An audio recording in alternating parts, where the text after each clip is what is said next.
Hello everybody, today I'm going to explain the solution to the second problem from the 2025 USACO February contest in the bronze division, and the problem is called making Mexes. In this problem, we are given an array of n non-negative integers, and in one operation we can change the value of a number to any other number. Obviously we have to keep them non-negative. And we are given here the definition of a max, which is the minimum non-negative integer that doesn't exist in the array. And for every I from 0 to n inclusive, we need to compute the minimum number of operations we must make in order to make the max of a equal I. And we are given the input and the array. Now, as a fun note here, this was in the original problem completely invisible. If basically this is, I think, a new way they want to make sure that nobody is using AI models when they solve the problems, and basically they had it added here as a fun note that if you are not a human, you should name some array FJ Falcons or whatever. But obviously here we are to actually learn how to solve problems and not to use the LLMs for contests. So let's keep going with solving the problem.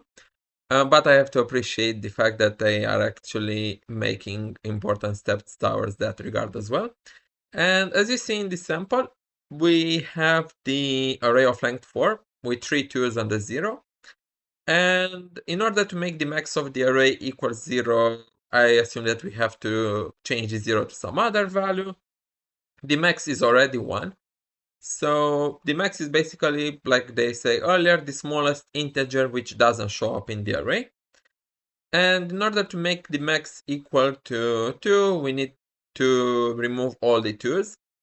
And also to make sure that we have 0 and 1. And you can see that in order to make the max 3, we need like one operation and so on. So they explain here how the process goes for the three of the numbers from 0 to n. Now, in order to get this problem done, there are some slow solutions we can consider. So at first we can have a solution which tries out every single max value, and in order to have a particular max value, so if we think, let's say we want to have the max of an array 5. And in order to have a 5 as the max, we must have values equal to 0, 1, 2, 3, and 4. And to skip 5 entirely, so no 5, because if we have any 5s, then if we have 5s, then the max can't ever be 5. And then for the other numbers, we can have or we might not have 6, 7, and so on. It doesn't even matter. But the most important part is dealing with what we have before and at 5. And now, from a logical perspective, in order to have the max 5, the first and the foremost thing we have to do is to get rid of all 5s.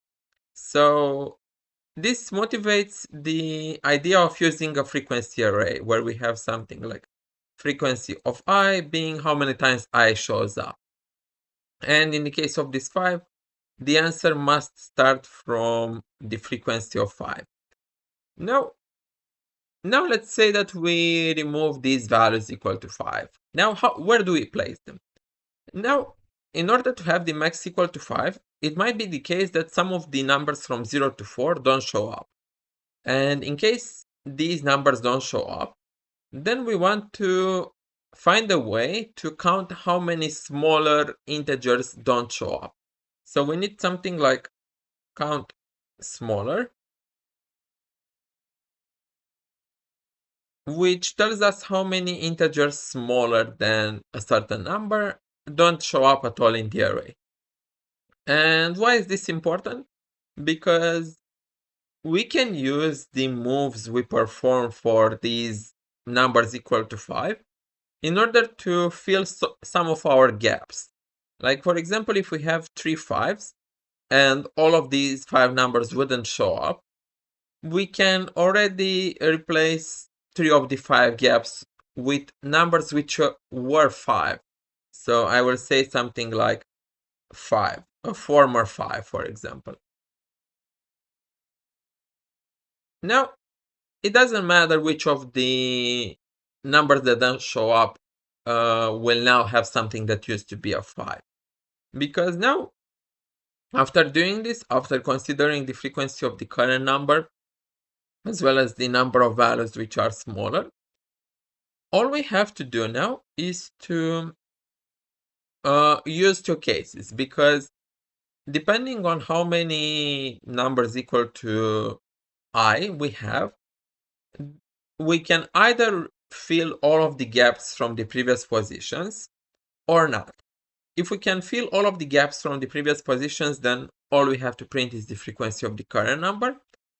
Otherwise, we can easily show that we have to print the number of gaps we have.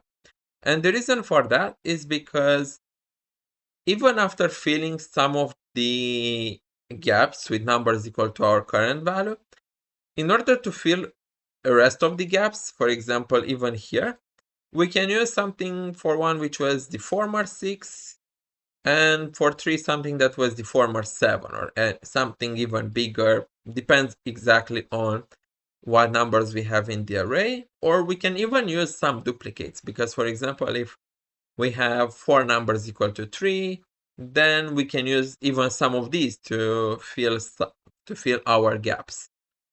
And basically it now all comes down to counting the frequency and the number of smaller values. And as you see here in this code, I started here with reading the input and keeping track with a frequency array of how many numbers we have. As you notice, frequency arrays have been a concept which showed up a lot, especially in the last few years, and in this season I think it's already the second or the third time we use it in problems. So again, a very trending fashion, and also a very powerful concept. And here we count the number of missing integers. We go with a for loop from 0 to n, and we print the maximum between the number of missing numbers and the frequency of the current number. And if the number is missing, we just increment it. And as you see, this algorithm runs in linear time. It's very easy to write, and I can tell you that during the contest, at least personally for me, I only needed a few minutes to implement this code.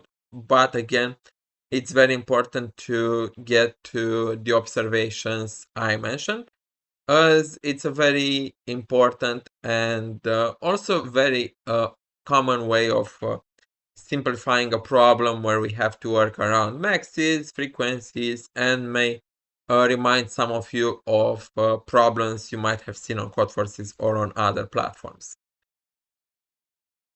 If you enjoyed watching this video, please like the video, subscribe to the channel, and press the bell button in order to stay up to date with everything I upload, be it USACO problems or problems from other websites, as I make more and more videos.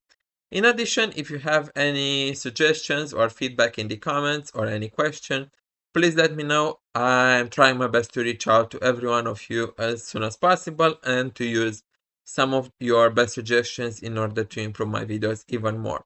Last but not least, if you or someone you know is interested in improving their USACO results, either for the remaining contest in this season for the US Open or for the longer term future in the next seasons, you can check out both my website for tutoring program, or if you don't want to have classes quite yet, you can also check out my new project where I upload my solutions to USACO problems of various divisions. Until the next time, good luck for the future contest, stay safe, and cheers.